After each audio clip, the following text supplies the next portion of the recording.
Maruz aytkan 3 жерде катуу жер титиремейинче кыямат күнү келбейт деген. Мына Түркияда бүгүнкү күндө жер титиреди турабы?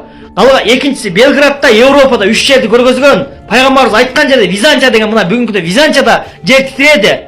Көзүбүз да чайлы.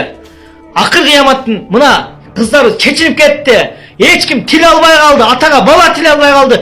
Президентке эмес, даже баарына баш ийбей калды. Кыяматтын белгилерин адамдар күтүп калды уже мындай кылып. Кыямат Түркияга жер титирөөдөн жабыркагандарга жардам көрсөтүү үчүн өзгөчө кырдаалдар министрлигинин куткаруучулары жөнөп кетти. Бул тууралуу бүгүн 6 февралда ÖKM'нин маалымат кызматынан кабарлады.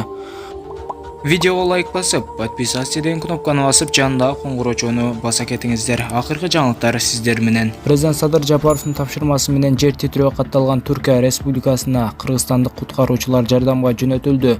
Жер титирөөнүн кесепеттерин жоюу боюнча эл аралык келишимдердин негизинде урандылардын астында калган адамдарды издөөгө жана куткарууга, тазалоого 63 куткаруучу жөнөп кетти. Куткаруучулар 20 күнгө жетерлик тамак-аш азыктарын издөө, куткаруу иштерине тиешелүү шаймандарын өздөрү менен алып кетишет.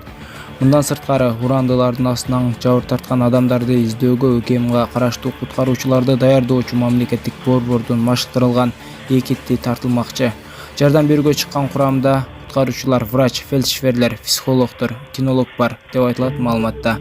Ошондой эле жакын арада Түркияга гуманитардык жардам жөнөтүүлөрү кошумчаланды. Белгилей кетсек, 6 февралга караган түнү саат 4:17 Түркиянын түштүк чыгышындагы 7 аймагында күчү 7,4 балга жеткен катуу жер титирөө болду.